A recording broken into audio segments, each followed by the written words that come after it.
from our company stock option program. That gave us an inflow of $179 million. So even after we spent $64 million on new plant equipment and service inventory, we had an increase in working capital for the year of $115 million. And to put that into further perspective, since Apple Computer went public in December 1980, we've grown the business from $120 million to almost $1 billion in sales revenue and have significantly increased our cash position without any additional financing. It's because we have a strong balance sheet that we're able to make extremely aggressive investments in product development and marketing to assure that Apple is not just a survivor, but a major leader long-term in the personal computer industry. There's an old saying that if you follow the cash, you'll see how well a company is managed. And it is our strong cash flow position and our balance sheet policies that now give Apple the confidence to be daring and bold in our new product development and marketing spending plans for the future. But I'd like to share with you a further perspective that I think goes beyond the numbers. First, we had some very important successes last year. You know, it was just 1 year ago at this meeting that we introduced the Apple IIe, which is one of the most important computers in this industry. And at last year's shareholder meeting, we also announced Lisa, a great technological achievement, which will form the technology base for our next generation products through the remainder of this decade. And all of our functional divisions excelled in the handling of what turned out to be a 94% unit growth on the Apple IIe.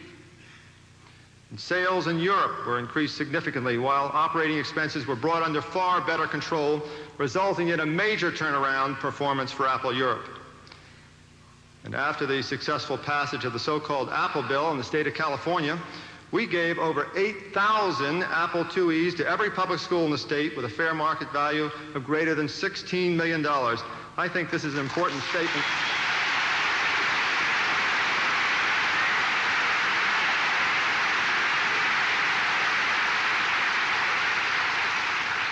I think that's an important statement of the kind of company that we want Apple to represent and our long-term commitment to education, and obviously you feel that way too. So why was fiscal year '83 so difficult? Well, all of us knew that eventually the shakeout must occur in the personal computer industry, but none of us were prepared for it coming so soon. And as a result of the shakeout, which began the summer of '83, other competitors' failures drove a very nervous market to the safe harbor of the computer industry's giant IBM and the IBM lookalike products. Meanwhile, Lisa, which had captured the world's imagination as an elegant technological achievement, was still a standalone product without the important other products needed that would make it a complete system. But we've taken some important strategic actions, and I can tell you that they are working. The highest priority at Apple Computer over the last 9 months has been to develop a product line strategy, which now is focused around two important mainstream families of personal computers. The Apple II, and of course that includes the Apple III, which leverages off of our strong franchise in kindergarten through 12th grade education, the serious home use, and small business.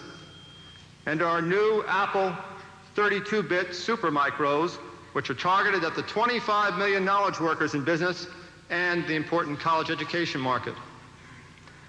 Now, in order to implement our new product line strategy and to get Apple ahead of the product development power curve, we substantially increased our research and development and accelerated our plans to bring new products to the market, which are consistent with this strategy.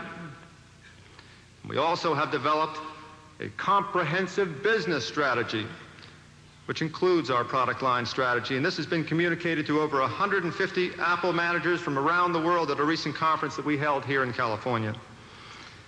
And as part of implementing this comprehensive business strategy, we began last year accelerating our marketing spending, which will continue through fiscal year '84.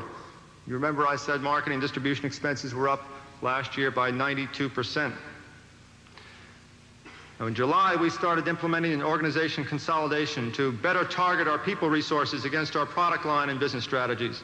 And this process has continued most recently with the consolidation of Lisa and Macintosh divisions into the new Apple 32 group.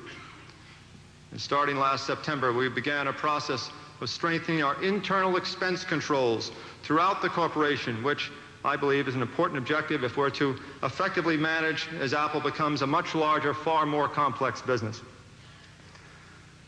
I'd like to share with you some perspective on our first quarter of fiscal year 84 that just ended this past December 31st. This may have been the most difficult period in Apple's history. The industry shakeout was in full swing. The market anticipation of PC Junior, especially in October, resulted in a major softening of Apple IIe sales. And with several new products planned by us for early 1984 introduction, we were still faced with the need for increased research and development. And as other companies began crowding the personal computer industry with lower price and higher performance benefits, it became clear that we needed a new price performance value for the Apple IIe. So here was our Apple II Christmas sales plans. First, we wanted to very clearly demonstrate our strong commitment to the Apple II throughout this decade. So we began announcing some major new accessory products such as ProDOS, Profile, Apple II Mouse and Mouse Paint, and some really great new software like AppleWorks. Then we took a major drop in price on the Apple IIe system to our dealers. But rather than suggest a new list price, we let the price float in the marketplace. And I can tell you that the street price is hot.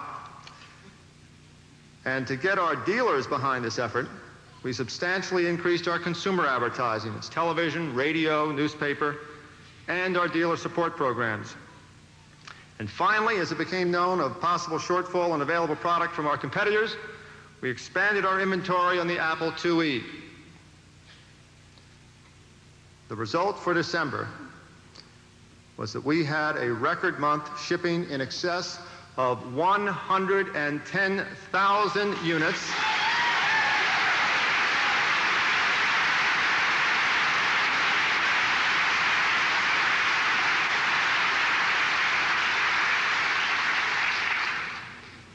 And that equates to $160 million in revenue. And let me put that into perspective. That's almost a $2 billion annualized run rate for December, which is 2.5 times the $1 billion annualized rate we achieved just 1 year before. So I think congratulations to everybody at Apple, our reps, our dealers, anybody who had a part in this success.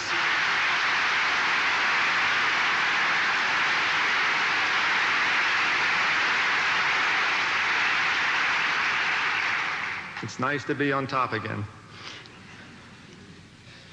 As previously announced publicly last November, we have and will continue to invest a substantial part of our short-term margins into implementing our long-term strategy. So with $316 million of revenue for the first quarter of fiscal year 84, we're reporting 10 cents earnings per share. Now that's slightly higher than what we forecasted last November. But what is most important is that we've regained sales momentum on the Apple IIe prior to the announcement of new products. So now let's look forward to what we can expect for the remainder of fiscal year 84.